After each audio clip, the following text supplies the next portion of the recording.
Okay, I'm just going to do something real quick on some of the washes. I'll try to make these like real quick little videos between all the different washes. So right now what I'm going to do is a flat wash.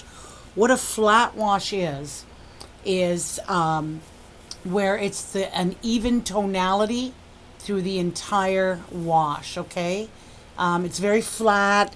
There's no variation with streaks or brush marks or variations in value. Very much like we talked about, this being the value. Well, there won't be any of that. It'll be very flat as we go through. I did a little quick picture here that I'm going to paint with some flat washes. I started and then I thought, well, maybe I should probably do just a basic flat wash here just to show you. And I am going to do it wet on dry because it's just easier. So here we are. We're just going to kind of come through and see I dropped the color down and now I'm moving it through so that I've got an even tonality through the entire area. Okay? No streaks, no variations, just a flat wash. Okay? So you can see that that's pretty even in tonality. This is on that 90-pound paper. Use the 90-pound paper to do this for practice, because I don't really use 90-pound for anything. It was just so you could understand what a 90-pound paper is. So use your 90-pound papers for this. So that's basically a flat wash. So what I'm going to do is just using the colors that we have in the palette that we started with. I am going to switch over. I'm going to go to my number 8. And I'm just going to use the colors in the palette here. And I'm going to just do a flat watercolor wash, much like coloring. Just, so I'll use, actually I didn't, okay, that's fine. I was going to use that for the skin tone, but this is okay. It's alright. So clean that, go into the clean, dab it off, right? So there we've got just a nice flat, even hair tone, right? No variation, no value change, just a flat, even color. And again, let's put, we'll just use a really light pink for the skin tone, right? Or red, or whatever. Just got pink.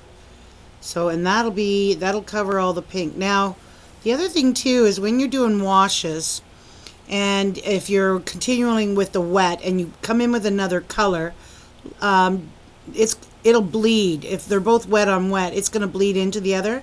Leave a little, so either let it dry and then paint beside it, or just leave a little white space. Even though that's the same color, I am just going to leave a white space. So draw the color through so that it stays even, that even tonality, right? So as you lay the pigment down, the brush is expending all that which is held inside the brush.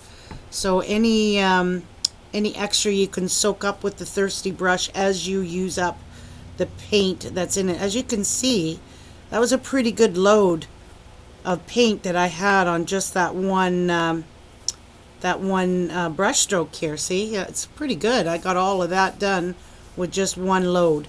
So I'm going to go in again. Because I've already got it. It's already wetted down and I got a pretty good bowl of wash there.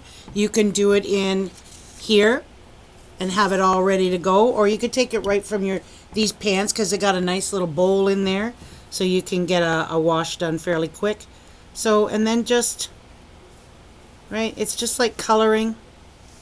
When you use a coloring crayons or things like that, that's all a flat, right? The only time that you're going to change that is if you introduce a darker or a lighter tone, or you're going to glaze over top. Okay, so here I am. I'm still got quite a bit. This is kind of pooling there, so I'm going to get rid of some of the paint in this load here.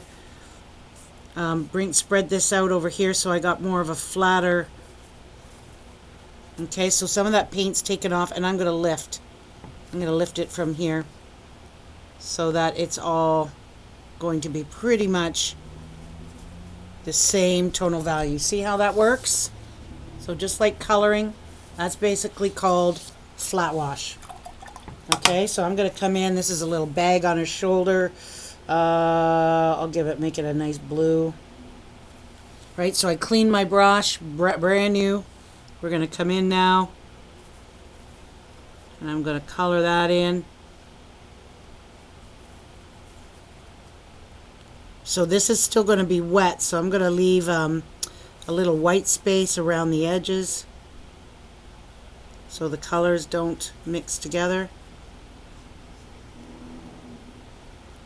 This is just for practice. I mean, you could do this in a finished painting too. It makes it kind of interesting when you see a little thin of white. Gives it a little bit of an illustrative look. Okay, so there's the bag. So now I'm going to come into and do the pants. Maybe I'll do the pants a nice, maybe I'll do that, the ultramarine blue. I would always pre-mix my colors ahead of time, but this is fine.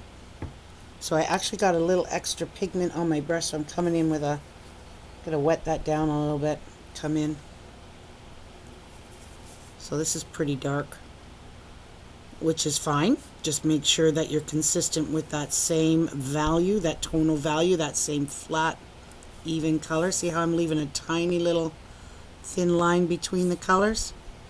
And I mean, if it happens that you ran into, see, now I'm going to spread this pigment over because and that's going to make that all even in tone. Okay, so that one's done. And then the final, I'll give her a nice bright warm yellow tank top, which is a beautiful complement to the blue. And I'm going to come in with that. So this is that new gamboge. Leave a little thin line here. Okay.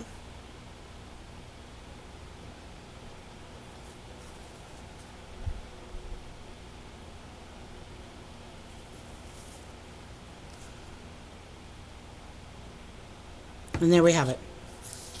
That is a flat wash. Very basic. Practice, practice. Make yourself a couple of simple little drawings. Practice with a nice even tone, and you're going to have that flat wash down to a T. Okay, next up will be the wet on wet wash.